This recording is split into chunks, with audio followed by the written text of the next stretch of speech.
Hi, I'm Stacy Harris, and thank you so much for tuning in. This is actually our debut show for Making Connections with Stacy Harris. And I want to clarify, this is not a dating show. This is actually a show about networking. I have been a business owner for the last 11 years in the Woodlands area, and been in the Woodlands for 12 years total, and started my business 11 years ago strictly through word of mouth, just from talking to people, from going to networking events, chamber events, networking groups, different things like that.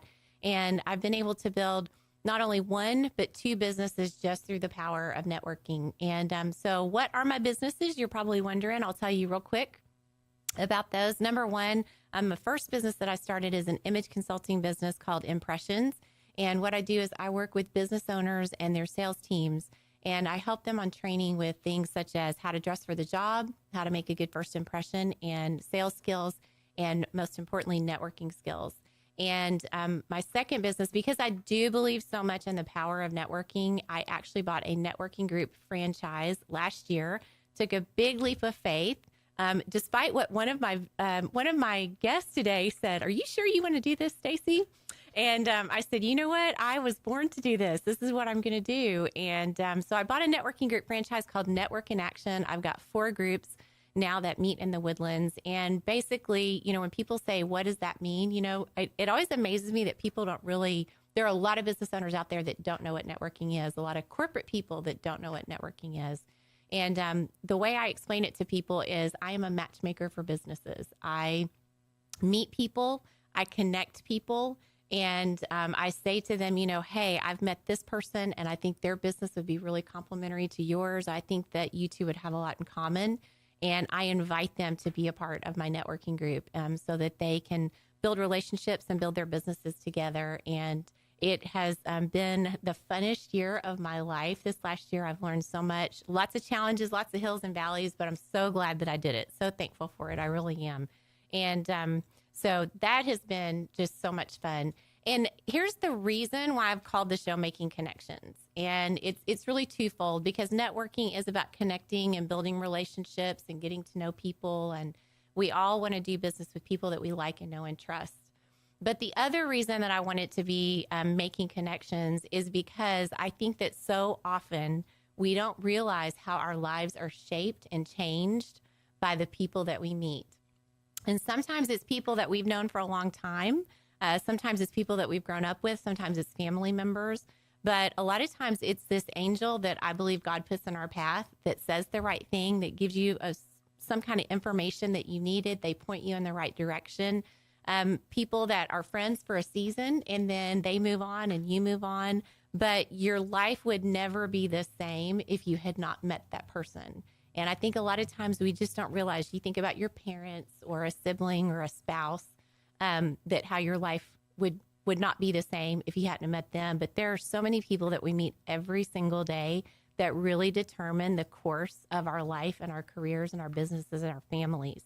So that's what this show is going to be about. I want to introduce all of you on Lonestar Radio that listen in to people that I believe will enrich your life, that you will learn from their experiences, from their businesses, that they'll be able to point you in a direction that maybe you haven't thought of before, that you'll make some new friends and be able to reach out to people and build relationships. So that is my goal for the show. And I'm really excited about being able to do this. I really appreciate Lonestar Radio giving me this opportunity to be a part of this. So we are going to, our first guest that I'm going to have today his name is Dimitri Chambers. He is a business attorney. Don't worry, he's a business attorney with personality. He's not a typical attorney. You're going to love him, I promise. That's the first thing I told him when I met him is, you don't act like an attorney. So I know I shouldn't pigeonhole people that way, but no offense to all of you attorneys who are out there. But Dimitri Chambers is one of my favorite people in the whole entire world, and he is my personal business attorney. And so coming up after the commercial, we are going to interview him first. And thanks so much for listening in. Please stay tuned. Remember to download the Lonestar Community Radio app from your Google Play Apple Store. Bring Montgomery County's community radio with you anywhere with your smartphone or tablet. If you are in the Conroe area, tune in on FM 104.5, 106.1. If you are on your computer, bookmark irlonestar.com as your internet radio station. Lone Star Community Radio, broadcasting 24/7 from the heart of downtown Conroe, Texas. Hi, this is Stacy Harris, and you are on Making Connections, and thank you so much again for tuning in. I want to introduce you today to one of the best connections that I have ever made in my life, and his name is Dimitri Chambers. He is a business attorney in the North Houston area. And we met through a networking group, yes, which is how I seem to meet most of my peeps, yes, that I hang out with. And it was a great day when we met. We were just kind of naturally attracted to each other. And the first time we met, we just had a great conversation. And I think he and I both said, okay, we're going to keep in touch. This is a relationship that we're going to continue to build and keep growing. So I want to introduce you to Dimitri Chambers. He is Walker & Chambers Law Firm. And Dimitri, just number one, thank you for being on my debut show. Thank you for having me. Absolutely. And so I want to start out talking about, you've had a really interesting life, an interesting path. And so I'd love for you to start out just telling us what made you decide to become an attorney, because I know you decided at a really young age. So what made you decide, and who helped you along that path? What were the connections that you made in your life that helped you to become an attorney? I was about 7 years old, believe it or not, playing in the playground at an elementary school where I'm from in New Mexico. And I just got this overwhelming feeling that you're going to do some great things involving people, helping people resolve problems, in particular relationship problems. So at the heart of what an attorney does is help people resolve problems, whether they're problems that have already started or avoiding difficult problems. Yes. You're in the middle of a lot of relationships, yes, aren't you? Yes. Yeah. All day long. Yes. So 7 years old, there was this weird feeling that I got that said that you're going to be working with people in their problems. By the time I got to 12 years old, I remember me and some other boys had gotten in some trouble. And those were the days when you would get paddlings from the principal for getting in trouble at school. And I talked the principal out of paddling all of us. And one of the boys in the group said, "You're going to be an attorney." And then from that point, I remember telling my mother. And my mother took me to the only attorney we knew. His name is Sam Solon. He was at the time, I think he was in law school. And I remember going to shake his hand and reaching up high. I was standing up, looking up to him. And my mother said, "This is my son. He's going to be an attorney." And if Mama said it, it was going to happen, and it's going to happen. Yep. And Sam mentored me all the way. When I went and got a business degree, he mentored me through college. He mentored me to the point of the law school application. Wow. And literally, when I had to go speak with the dean, Sam told the dean that I know this young man. I've known him for a long time. He's going to be a good attorney. He'll be an asset to the legal community. Wow. And it went from there. That was a great connection that your mom made for you, and wasn't it? He and I are in fact, Sam actually married me and my wife a few years after that. Yes. Wow. He's a minister. So. And how long have you and Melanie been married? 28 years. 28 years. Yes. I think you should get a medal. Anybody that gets past that 25 point. Yes. Okay. I do. Well, I'll tell her. She'll make me go out and get a medal. Melanie, we love you. We know you're a good woman. Yes. Yeah. Hey, okay, so next tell us a little bit more about your business. Who are the people that you work with, and who's a good client for you, that kind of thing. My partner and I, his name is Kenneth Walker. We came together in 1996. I had been doing litigation work, primarily business litigation. He had been doing transaction work, corporations, setting up various partnerships, real estate deals, things like that. We brought our practices together because we wanted to deliver the best quality of legal services that we could. So we brought our partnership together in 1996, 21 years ago. Okay. And so we practiced together in one office in Dallas, Texas until 2008, when my wife came down with a very serious medical condition. I moved my family to Houston, and I literally worked. We have a hospital bed at the house, and I literally worked off a TV dinner tray next to her bed from around 2009 to around 2014, traveling to Dallas and Boston, back and forth at various times as we work through the medical situation. The medical situation is now in remission, but we probably visit the hospital 2 or 3 times a year in a major life-threatening situation. Right. But I ended up becoming a caregiver and a lawyer at the same time. And I think that's why you're a lawyer with such a big heart. Don't you think that is really... Yes. Not that you weren't before, but I think you see life a little bit differently after going through that with her. It changed my life. Yeah. Being at the hospital with your wife and knowing that you've got to do the best you can and you got to make the best decision that you can. I took the same thinking into serving clients. And I believe that I should wake up every day and give it the best that I have every day. And then things will be okay. Yeah. Yes. Well, I just want to say, I mentioned a little bit before the commercial, but Dimitri was very instrumental when I decided to buy my franchise network in action last year. I could not have done it without him because I had never, as a business owner for so many years, I was a one-man show. But entering into a franchise, that was a whole different ballgame. And the franchise agreement alone was 111 pages of legal jargon. And so we spent about 3 days together in his office, him walking me through, making sure I understood what I was getting into, what it said. It was so helpful. I learned so much. And he has some great seminars that he does as well on different legal topics that have been really a lot of help to me. So I want everybody out there just to know the confidence that I have in you as an attorney and how much of a great help that you have been to me. And it's such a comfort to me to know whenever I do have a legal question or anything like that, that I can call you and I know I'll get a straight answer on that. So I really do appreciate that.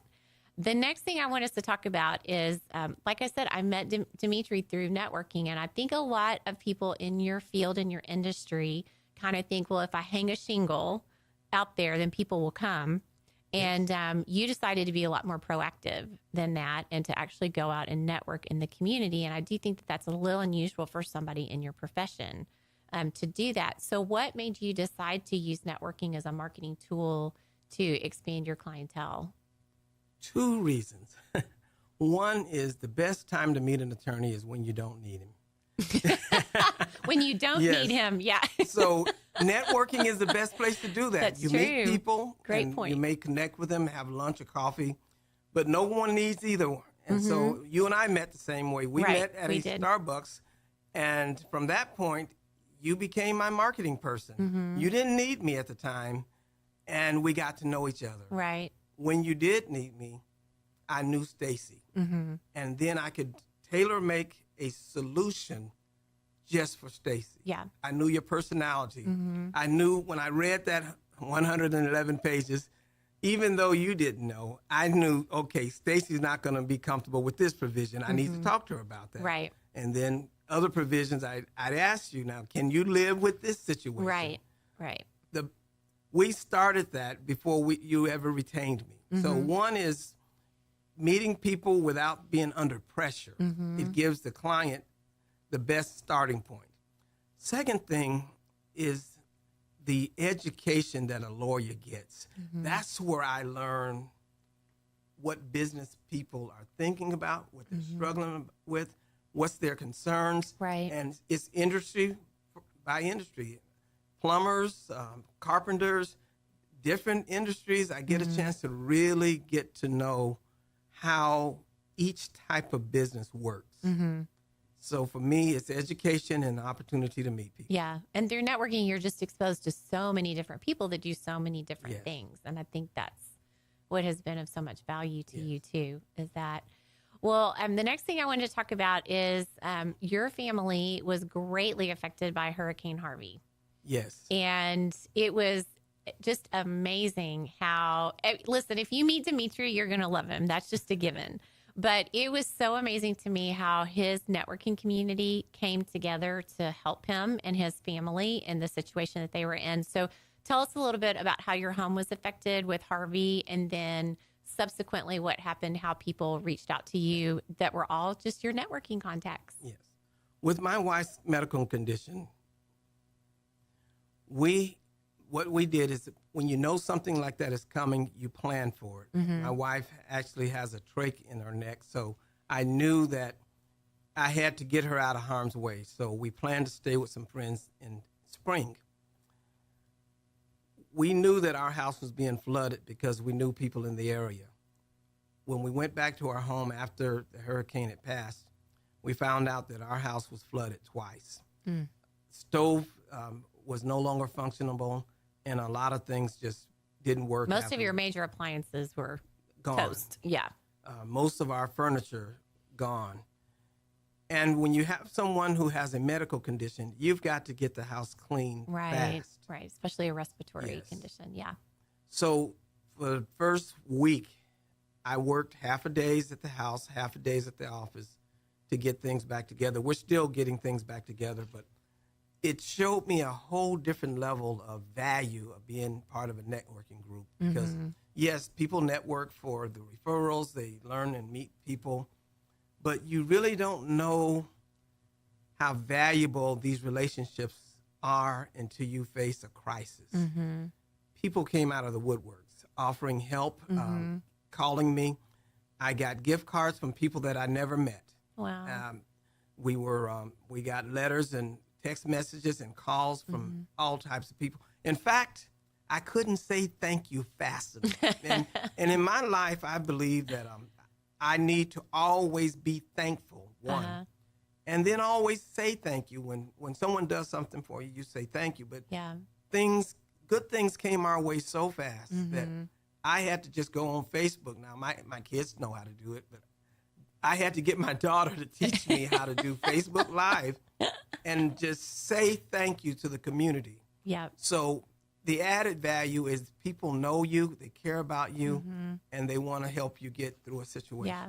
And I know one of your networking groups that you're a part of, that you've been a part of for several years, they even started a GoFundMe page for you, just to raise funds for immediate needs. And I know you got furniture and appliances and gift cards. You should have seen the look on my wife's face when we were able to go get a new stove. Because my wife is the kind of person who, she is the woman of her house. Yes. And the stove is a major component of what my wife does for us as a family. When she could not cook, it really took her for a difficult situation. I literally was at Home Depot at 6 a.m. because they had one more stove left, and I had to get it and rented a truck, got it to the house, and she was at the door. Holding the door open as I walked through. As you brought in that new stove. Yes. Oh, well, you just let me know when I can come over for dinner, okay? Anytime. Yeah. Yes. That is great. And I know you are so deserving of that. And that's a lot of it. It's just you have poured so much into so many people and given them your time and your expertise. I know a lot of times you give a lot of free legal advice just because you care about people. And so it just goes back to connections, and what goes around comes around. So we're so happy that you and your family are okay and that you are rebuilding. And I know that y'all are making the best out of a really hard situation, and just grateful. Thank you. For you and your friendship. So thank you so much for being on here with us today. I really do appreciate it. And all right, so next up, please stay tuned. We're going to have Nicole Miner. She is the president and founder of the Pangea Network, a great nonprofit that is housed right here in the Woodlands and Conroe area. So stay tuned. We'll talk to you after the break. Lonestar Community Radio is Montgomery County's radio station with talk, music, weather, and traffic for Montgomery County. Have a question, comment about one of our shows? Want to know how to reach a host? Just contact the station on irlonestar.com or call in and leave a message at 647-3776. Get involved with your community with Lonestar Community Radio. Hi, everyone. Thank you again for joining us on Making Connections with Stacy Harris. And I really hope that you were able to listen to the interview prior to this with business attorney Dimitri Chambers. And next up, I have another one of my favorite people, and I'm not just saying that, it is so true.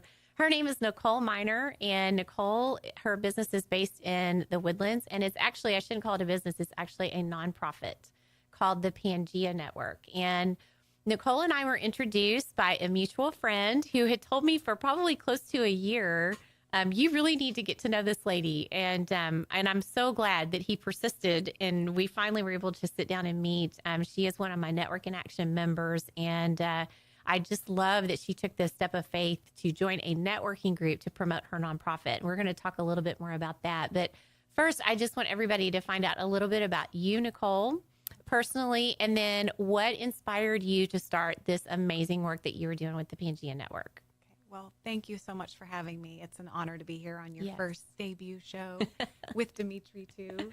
I founded the Pangea Network going on 13 years ago. Uh-huh. And I always had a passion for understanding different cultures and people, and I would just go through National Geographic magazines and never throw them away. This is before the internet. We won't talk about the good we old won't days. talk about that. And I had a lot of respect for people that worked in the Peace Corps and spent their time helping other people. Yeah. And so I went through college and didn't really know what direction I was heading. And at 21, I was diagnosed with a brain tumor, and that sort of shifted everything upside down for me, because all of a sudden you don't know how much longer you have. Right. And I made it through that period and came out the other side of it. And I thought, okay, I've been given a gift Absolutely. of this life, and I better make it worth it. And for me, making it worth it meant serving others. And so I went back to school and got a master's in international management and spent some time in consulting. And then I read Muhammad Yunus's book, Banker to the Poor. And that was a shift for me, the idea of microlending, giving groups of women loans to help grow their business and lift them out of poverty. Right. And I would devour textbooks for international development, and I wasn't taking that class. And to me, that was this is what I'm supposed to be doing. This is the direction I'm heading. And I had a very dear person in my life say, well, why don't you start your own organization? And my immediate reaction to that was, I can't do that. I'm not qualified to do that. But it was that seed that was planted and someone believing in me, then that I could do it. Yeah. And I started writing and reading and talking to people, talk about networking. I reached out to anybody and everybody who was already working in the field of international development, nonprofit work. And I became fearless because this is my passion, and I knew it was my purpose. Yeah. And so after meeting people, researching, I made several trips before I even filed the paperwork to see, is this a viable idea, empowering women through education and then revolving funds to help them grow businesses. And I met local women on the ground in different areas. And in Kenya, I clicked with a woman, her name's Dorothy Ombajo, and we shared that same passion and vision for helping women, and we sort of have built our model from the ground up. And that includes working with groups of women who are on average living off of less than $2 a day. Wow. And we partner with these groups of women, 20 to 35 women average per group, for a 4-year period. Wow. Which is a really long time. That is. In nonprofit work. but we feel that that's what it takes for sustainable change and growth. And so the first 6 months is all education based. We teach human rights, leadership, basic business skills, bookkeeping, health and nutrition, and personal development. And most of these women have had no formal education or very little, but they're some of the smartest people I know. They just haven't been given access. Right. And so what our team does is give them access to this information, and that changes their families' lives. And the majority of the women we partner with are the breadwinners for their families. Right. And so after the 6 months, they graduate, we provide revolving funds, and now they can grow their business. So we have a woman in Nairobi, as an example, who she sells fish. And before the training and the revolving fund, she was selling maybe 40 fish a day. Her children were not all in school. And after the training, we do customer service, the importance of customer service. She is selling 200 fish a day. She has loyal customers that come to her every day because she knows she's going to have the best quality. Sure. She's going to have the right sizes of fish. And all of her kids are in school. So now in Kenya, they have to pay to send their children to school, correct? Correct. Tell us a little bit about that real quick. Yeah. So in Kenya, education is not free like it is here. Primary school is considered free, but you have to buy the uniform, you have to buy the shoes, you have to buy books, All you the have to pay supplies. for exams. And then secondary or high school education is not free. So you have on average about 50% of kids in Kenya, only 50% making that transition from 8th grade to high ninth grade. school. Okay.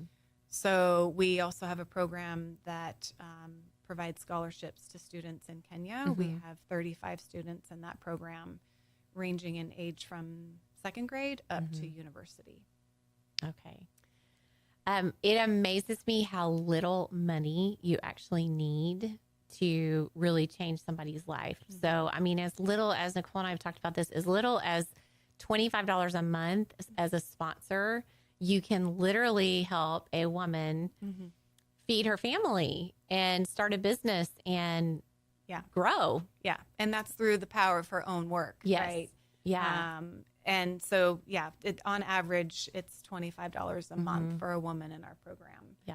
In that 4-year period, because we do 2 rounds of revolving funds that are 18 months. Okay. After the 6 months education. Okay. So, it doesn't take much, and they are incredibly hardworking women who, and that's for the Pangaea Network. That sustainable change is because they're the ones doing the hard work, right? We're not doing it for them. We just provide the education and the resources, and they make it happen. Right.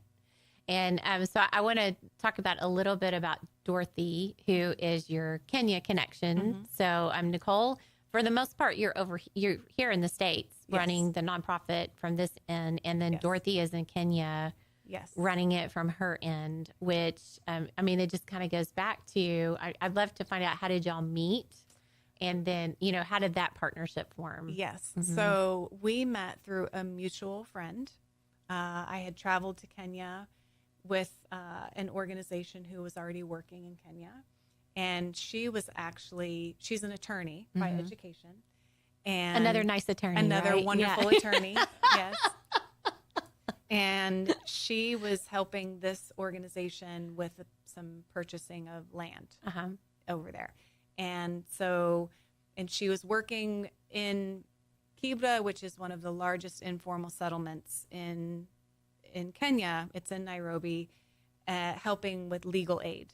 So there was an Office of Human Rights that she was helping out with, and she was doing a training. And I said, can I come and sit in on your training? And we clicked, and we had lunch afterwards, and I shared the vision of the Pangaea Network, focusing on women, empowering through education and revolving funds. And so we decided to partner with the Office of Human Rights for a year, and we worked with 70 HIV positive women Okay. in teaching at first home-based care, Mm-hmm. and then realizing, okay, they need business skills. They need to be able to earn money. And support the so families. it just sort of evolved from there. Mm-hmm. And then Dorothy said, I want to work with the Pangea Network full time. And it's been a beautiful Huge partnership blessing. ever since. Yes. Yeah. And we now have 6 full-time equivalent staff Mm-hmm. in Kenya, an office in Nairobi, and we have just an incredible team there. So I go to Kenya once a year Mm-hmm. for about 3 weeks and visit the team and visit the women, and Yeah. they're doing an incredible job, and it's all local Kenyan women who Right. are leading this, Mm-hmm. and that's what I wanted, Mm-hmm.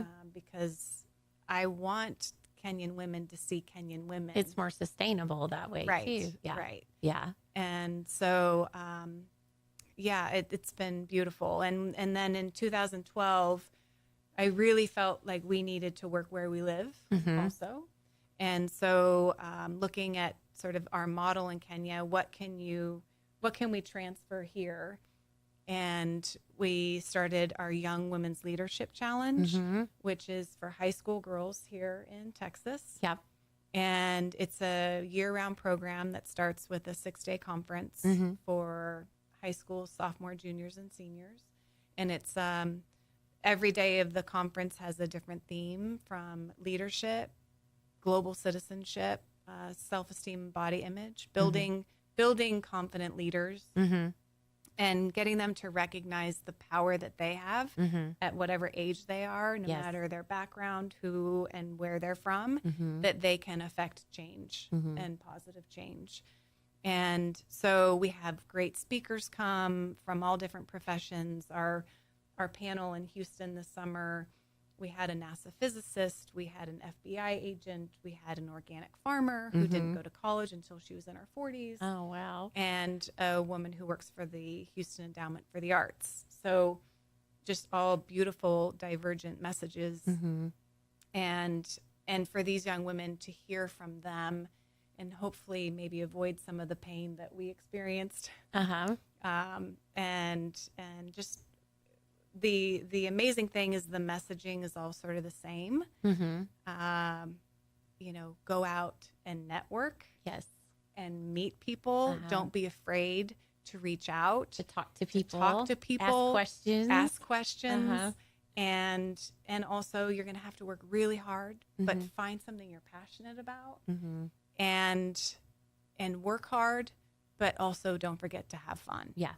Yeah. You know, Well, it is amazing work that Pangea does. And recently you had a gala. This was your big fundraiser for the year. Mm-hmm. It just happened to be 2 weeks after Hurricane Harvey hit. yes, And so I know there was a lot of angst about having a fundraiser right after the hurricane because there's so much local need and people were giving to that, which was, what needed to be done. But you went ahead because of the passion that you have, the arrangements that have been made. You went ahead with the gala and had great success that came from it, which I think really speaks to the heart that people feel when they find out about Pangea Network and what it does. So tell us just real quickly the funds that you were able to raise and just kind of a little synopsis of that evening. yes, it was a challenge to have it at that time, but our theme, even prior to Harvey for this year, has been resilience. Mm-hmm.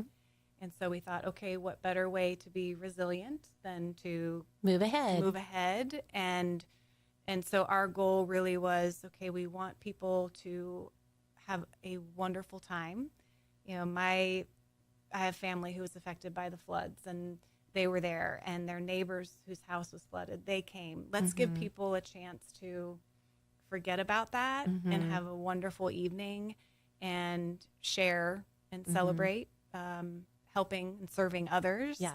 And I just was so grateful for the turnout, for having people show up, and Network in Action showed up in a major way. That was a beautiful thing, to have those people there who really went out of their way to support the organization and me. And We had a goal set for the evening. We originally had set our goal a little bit smaller, and then this was before Harvey. Board said, no, we need to make this goal bigger, pushing us to think bigger. Yep. And so we exceeded our fundraising from last year by over 60%. Good for you. It was incredible. It was a great night. It was a great night. Yeah. Thank you. Okay, hang on. When we come back from the commercial, I want Nicole to finish telling you a little bit about the gala and who her MC is for the gala. It's an incredible connection that she has. So I want us to be sure and talk about that. So be sure, hang with us, and we will see you right after the commercial break. Lonestar Community Radio is ready for the summer. If you or anyone you know is looking for a summer internship, Lonestar Community Radio is a great place to learn the radio and TV business. Contact the station at info@irlonestar.com or call the station's message line at 936-647-3776. Lonestar Community Radio offers a great opportunity to those interested in learning about the radio world. You are listening to Making Connections with Stacy Harris, and I have here as my guest Nicole Miner. She is with the Pangea Network, which is a nonprofit that benefits women in Kenya. It helps them with microloans so that they're able to support their families and businesses, but also has a local program as well that she does through Rice University to help and empower young women. And so we were talking about before the commercial break about her gala that she just had a little less than 2 weeks ago. It was on September 16th. And at the gala, I was just so amazed by the turnout and the people that were there and how excited and passionate they are about what Nicole is doing. It really is a cause, and you're getting a lot of followers with it. And so we had a whole table of our Network in Action members that were there, which was so much fun. She had some of her young ladies that were there that went through the program this summer, and 3 of them spoke. And at my table, we were all moved to tears. Like the message that they had, the things that they said about how empowered they felt. There was one young lady that talked about how she didn't really know who she was, and now she had her identity. She knew what she wanted to do. She felt fearless. And it just gave everybody goosebumps. Like, it's just girl power. Yeah. It's just girl power. When I talk to my 8-year-old niece, I try to have conversations with her like that, because I don't want her to ever feel like she has any limits of any kind in front of her. And so what we heard from those young women was just, it was goosebumps, all of us. Goosebumps and tears, but the best kind. I think one of the neatest things about your gala is the gentleman who you have that comes and MCs it for you every year. Yeah. His name is Will Forte, and I'll let you tell a little bit about him, but I bet some of you that are listening are going to recognize that name. And him being your MC, it's a huge draw for this event every year. Yeah. But he's a connection you made in college. Yes. Right? Yes, so tell us about Will Forte. So Will Forte and I have been friends since, I believe, freshman year of college. We both went to UCLA, and he is just one of the kindest people I know. He's genuine, and he hasn't changed a bit. So he was on Saturday Night Live for 8 years. He's a writer. He started out as a writer on David Letterman and went on to Saturday Night Live, and now he has his own show, The Last Man on Earth, and he just is a very busy person, but always makes time for this. He said, I'm never giving up my MC job with this gala, and he won't let me pay for his ticket. He won't let me do anything. It's a gift. Yes. Good for him. And so we have a live auction item of a day on the set with Will Forte, and it didn't include airline tickets. And he's reading the description in front of everybody. He looks at me. So, are there airline tickets in this? I said, no. He said, okay, I will pay for first class tickets for this item. Yes. It was incredible. Oh my goodness. And yes. The crowd went wild. Yes. The crowd went wild. People are standing up, cheering. It was just amazing. And then there was this is the best part of the night, y'all. There was a bidding war over his auction item, over being able to fly to LA, have a day with him, be and on karaoke the set, with Will. karaoke with him, all this kind of stuff. So there was a bidding war between the family that got it last year and then a new family. Is that right? Was it the family that had they it last year? didn't get it last year. No. Oh, they so didn't. Both okay. Knew, they were one both family has been around with Pangea for many, many years. Okay. And a couple who are brand new to come to the event. Yeah. So there was a bidding war, and it got up over $20,000 for this. And Will stepped in like at the last minute and said, "I will donate a duplicate trip. Like, so I'll do this twice. I'll host a family. You get to spend the day with me on the set. We go do karaoke together. I pay for your flight. If both of you, if I do that, will both of you still pay $20,000+? $21,000 to, and so immediately they said yes. Both families agreed to that.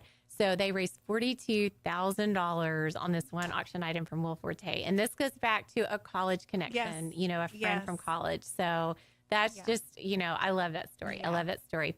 All right. Well, I know we're running out of time, but real quickly, it's not it's not very often that you come across a nonprofit being a part of a networking group. So tell me, what made you decide to join a networking group, and what have the benefits been that you have found from networking and building Pangea? So, it's sort of a problem when someone says to you, "Oh, the Pangea Network, that's the best kept secret around." It means you're not getting the word out there. Right. We're not visible awareness. enough. Awareness. And I would describe myself as an extroverted introvert.